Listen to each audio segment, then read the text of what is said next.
Bom dia, pessoal. Tudo bem com vocês? Hoje nós vamos dar continuidade ao nosso estudo do Poder Legislativo. E no caso, hoje nós vamos continuar com essa matéria das comissões do Poder Legislativo, ok? No caso, primeiramente, você vai encontrar essa matéria regulamentada aqui no artigo 58 da Constituição Federal. No caso, nós temos aqui das comissões, né? E aqui, a partir do artigo 58, você tem a regulamentação do assunto, ok? Primeiramente, tá, pessoal? É preciso que a gente diga para que servem essas comissões. Na realidade, dentro do Poder Legislativo, vocês vão encontrar vários órgãos, certo? Você tem o plenário, tem a Comissão de Educação, Comissão de Orçamento, Comissão de Constituição e Justiça, ou seja, corregedoria, ou seja, vários órgãos dentro do Poder Legislativo. E é claro que cada comissão dessa tem uma competência. Em alguns casos, essas comissões elas exercem uma competência um tanto restrita, apenas somente para fazer audiências públicas e às vezes para discutir alguma matéria, para depois levar determinados assuntos ao plenário, onde, por exemplo, serão tomadas as decisões. No caso da aprovação de um projeto de lei, por exemplo, normalmente, em regra, o projeto de lei será levado ao plenário para ser votado. No entanto, antes de ir para o plenário, esse projeto de lei ele pode ser debatido e discutido somente no âmbito da comissão. E aí, quando se houver mais ou menos um consenso, será levado ao plenário. Isso pode ser feito. Mas como também existe a possibilidade, tá, pessoal, de um projeto de lei ele ser debatido e discutido na comissão e ser votado e aprovado apenas no âmbito da comissão, ou seja, sem sequer ir à votação em plenário, ok? Professor, onde é que eu encontro isso? Você vai encontrar isso aqui, ó, no artigo 58, parágrafo 2º, que diz o seguinte: às comissões, em razão da matéria de sua competência, cabe discutir e votar projeto de lei que dispensar na forma do regimento, isso é muito importante, na forma do regimento, a competência do plenário. Então, gente, o que é que acontece? O regimento interno da respectiva Casa Legislativa pode dispensar que determinadas matérias sejam votadas no plenário. É possível que no regimento interno que determinadas matérias sejam votadas apenas no âmbito das comissões. Mas aí vem a pergunta: professor, e como é que será a participação dos partidos políticos? Isso não prejudica a representatividade? Não. Por quê? Porque no caso, tá, pessoal, todas essas comissões elas devem ter uma representação proporcional aos partidos políticos no plenário. Então, por exemplo, se um determinado partido político tem 15% do total de parlamentares nessa Casa Legislativa, em cada comissão, esse mesmo partido político deve ter aproximadamente 15% de representantes na comissão, em cada comissão. Ok? Isso é uma coisa que vem dito aqui no parágrafo 1º. Na constituição das mesas e de cada comissão, é assegurada, tanto quanto possível, a representação proporcional dos partidos políticos e dos blocos parlamentares que participam da casa. Então você veja que as mesas, né, e cada comissão deverá ter uma representação proporcional dos partidos e dos blocos parlamentares que participam da respectiva casa, certo? Então, caso a votação ela ocorra somente no âmbito da comissão, não haverá um prejuízo aí de representatividade. Ok, pessoal? Estamos acertados aí? E é claro, prosseguindo aqui o nosso estudo, nós temos que ver o seguinte: essas comissões parlamentares, elas podem ser classificadas como mistas ou puras. As comissões mistas são aquelas comissões que elas têm representantes tanto da Câmara como do Senado, ou seja, é uma comissão mista, tem deputados e senadores. E no caso as puras, elas terão ou só deputados ou só senadores, ok? Uma classificação realmente bem simples, né? No caso, uma outra classificação que interessa aqui para a gente é que as comissões elas podem ser permanentes ou temporárias. As comissões temporárias, tá, pessoal? Elas têm um prazo determinado para existir. Então, eu vou fazer aqui uma comissão que ela vai ter uma duração de 3 meses. Após esses 3 meses, termina-se o trabalho e a comissão deixa de existir. No caso das comissões permanentes, elas são comissões que elas vão existir indefinidamente sem um prazo pré-fixado. Elas podem ser criadas e podem ser extintas, mas na realidade elas não têm prazo pré-determinado. É o caso, por exemplo, das comissões de orçamento, comissão de Constituição e Justiça, comissão de educação, comissão da saúde e etc. No caso das comissões temporárias, o exemplo mais famoso são as comissões parlamentares de inquérito, que será aqui o nosso próximo assunto. Deu para entender, gente? Então, o que diferencia uma e outra é essa questão do prazo pré-determinado para funcionamento das comissões, ok? Quando a gente estuda esse assunto das comissões, o que é mais debatido e é o que aparece mais em prova de concurso, prova da UAB, como também é o que aparece mais no âmbito dos tribunais, são as comissões parlamentares de inquérito. Gente, essas comissões, elas são chamadas de comissões parlamentares de inquérito porque são comissões criadas com a função específica de fiscalizar e investigar determinados fatos. Ok? Então, trata-se aí de uma função de fiscalização e investigação que detém o poder legislativo. Essas comissões elas podem ser criadas tanto no âmbito da Câmara, do Senado, ok? Mas aí, professor, o que é que acontece? Eu não estou entendendo aí a sua colocação. O poder legislativo ele tem essa função de fiscalização? Sim. É uma grande competência do poder legislativo. Inclusive, se trata aí inclusive de uma função típica, certo? Que é a função de fiscalização e investigação do poder legislativo, que o faz através dessas comissões parlamentares de inquérito. Mas um ponto importante, tá, gente, é que essas comissões parlamentares de inquérito, elas não vão julgar ninguém, elas não têm competência para fazer nenhum tipo de julgamento. O que elas vão fazer é simplesmente investigar e fiscalizar.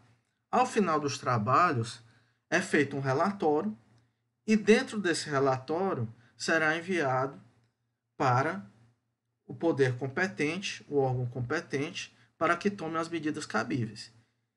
Por exemplo, se no âmbito de uma comissão parlamentar de inquérito determinada pessoa cometeu um crime, esse relatório será enviado ao Ministério Público, que promoverá a ação penal cabível. Ok? Caso seja deferido que houve quebra de decoro parlamentar, esse relatório será enviado à presidência da Casa Legislativa para que seja aberto ou não um processo administrativo. Ok? Então a comissão, ela basicamente ela investiga, fiscaliza, faz um relatório e envia para o órgão competente tomar as medidas cabíveis. Ok? E aí a Constituição ela estabelece alguns requisitos, certo? Para a criação das comissões parlamentares de inquérito. Esses requisitos você encontra aqui no artigo 58, parágrafo 3º. Veja só.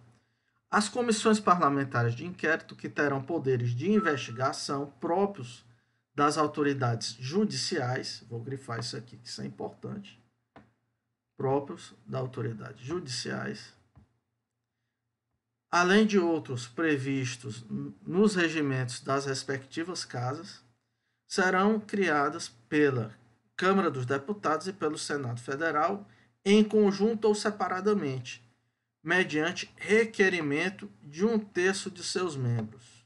Isso aqui é um dos requisitos, tá, pessoal? 1/3 dos seus membros. Para apuração de fato determinado. Aqui eu tenho outro requisito.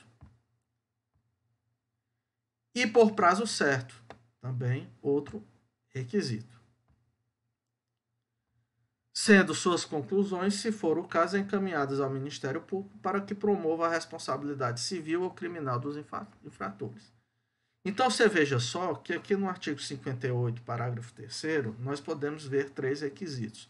Primeiro, requerimento de 1/3 dos seus membros, da casa respectiva, que a comissão ela seja criada para apurar fato determinado e que a comissão parlamentar de inquérito ela tenha um prazo certo e determinado.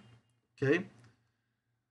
Vamos analisar cada um deles. Primeiro ponto aqui que eu quero levantar.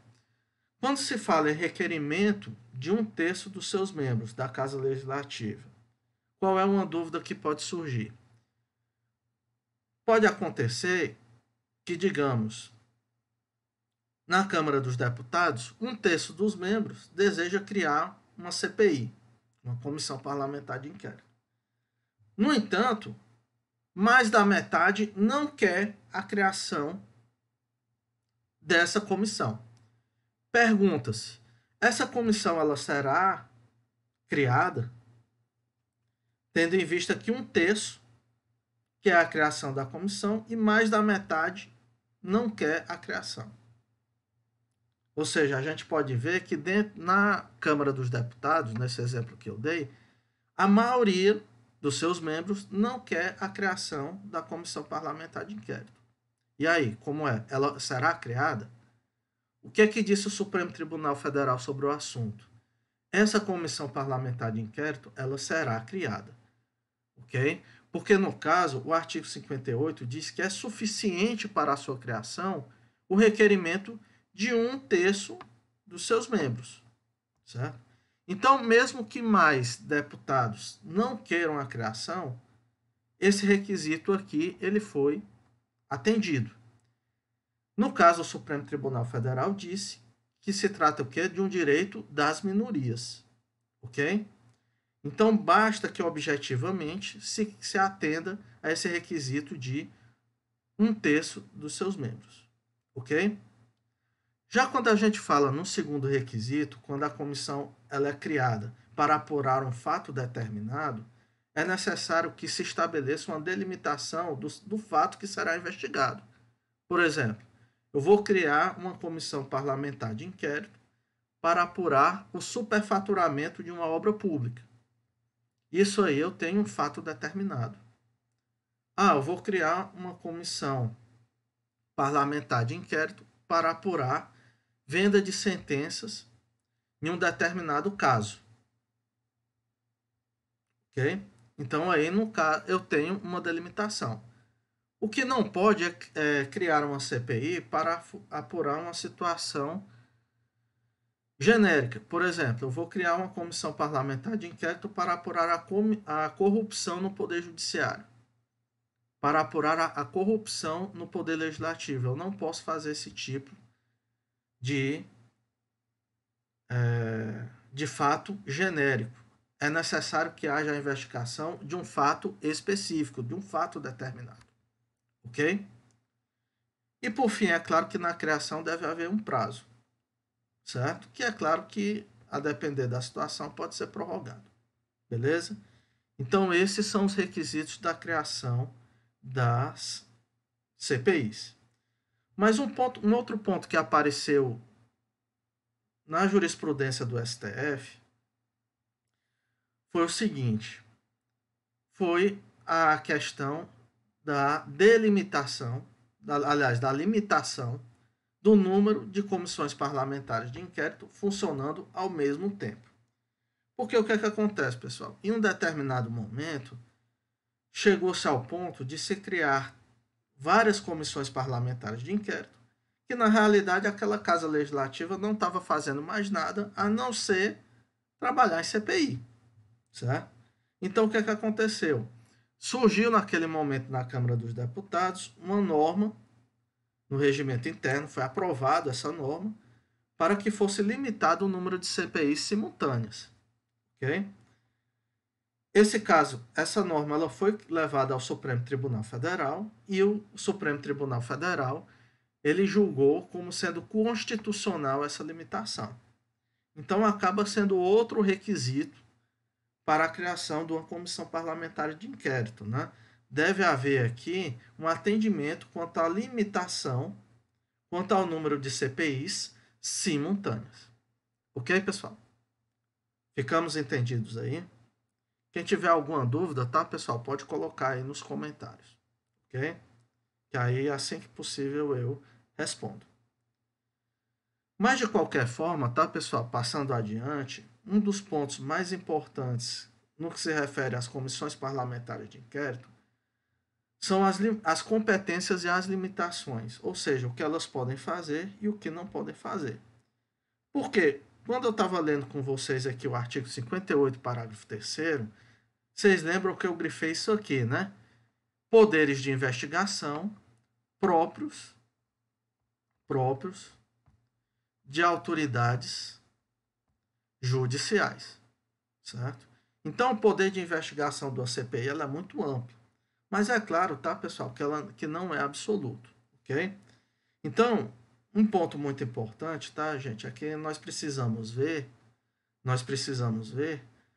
o que é que uma CPI ela pode fazer ou não, tá? E aí vamos passar aqui para o próximo slide. Limitações constitucionais da CPI.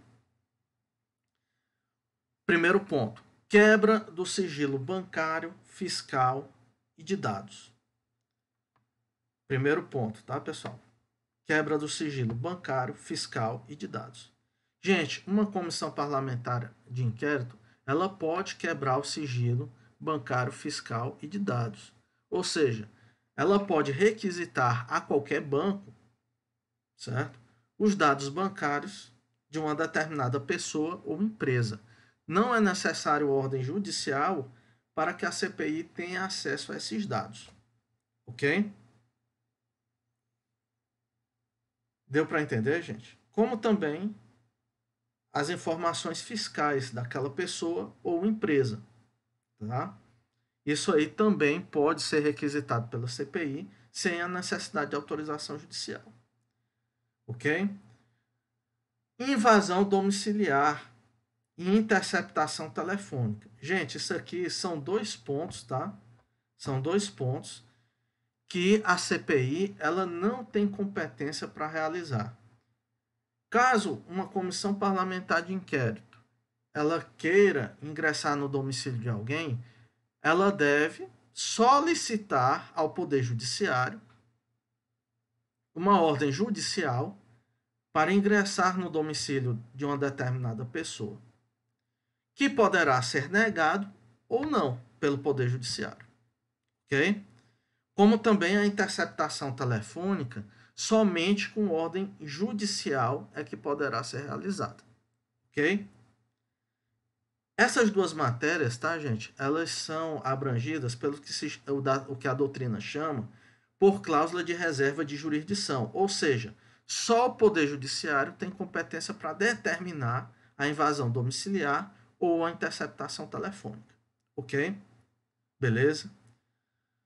Quanto a isso, tá, pessoal? Nós temos aqui algumas observações importantes. Primeiro, questão da invasão domiciliar, tá?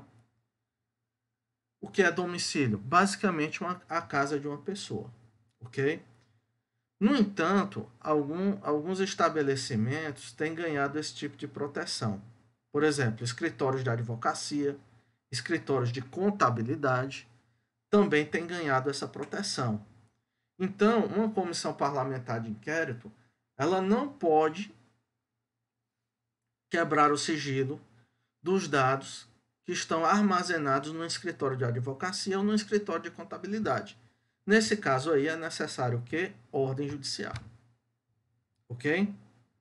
Sobre a interceptação telefônica, tá, pessoal? É preciso esclarecer que somente é possível ser feito com ordem judicial. Mas a interceptação que eu estou falando aqui é interceptar ao vivo, ou seja, naquele momento, duas ou mais pessoas que estão conversando.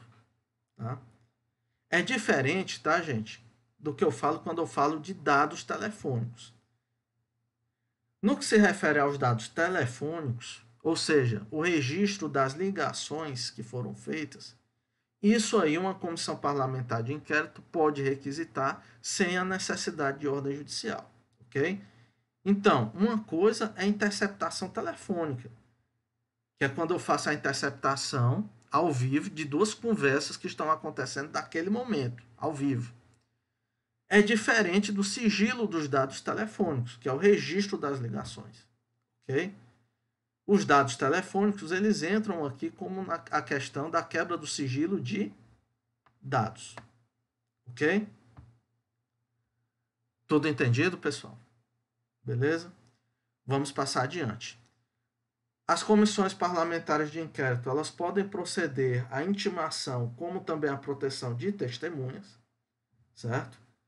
Elas podem convocar testemunhas para serem ouvidas, como também podem inscrevê-las no programa de proteção à testemunha, certo?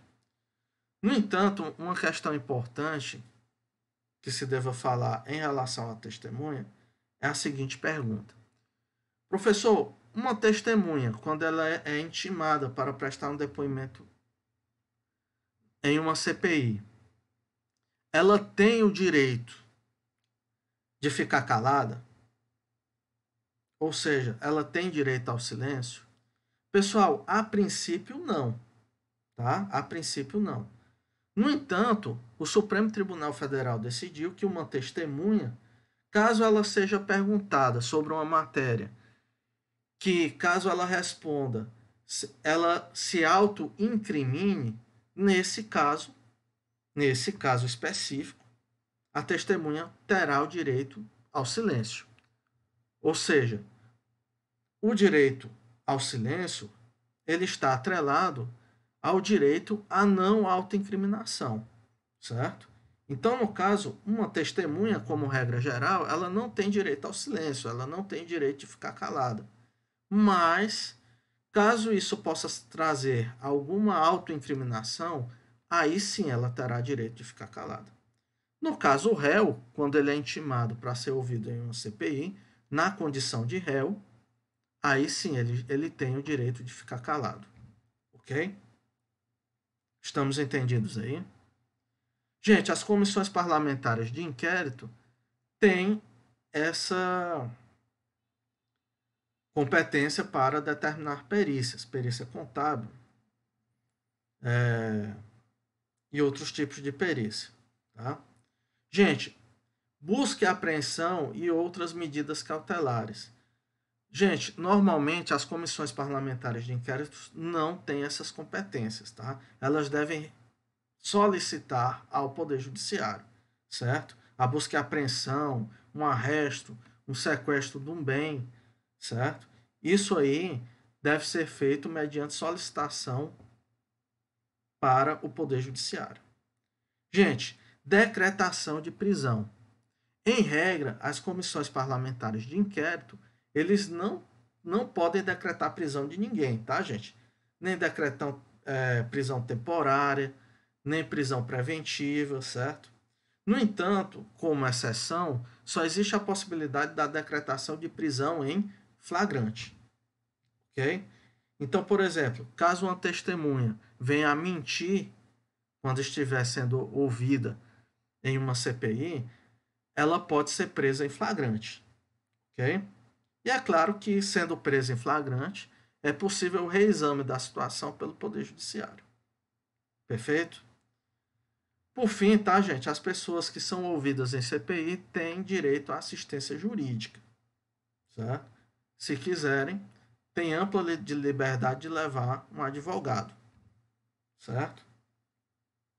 É claro que o advogado ele não pode prestar o depoimento pela testemunha ou pelo acusado, mas o advogado ele tem o direito de acompanhar a oitiva da testemunha ou do acusado, ok?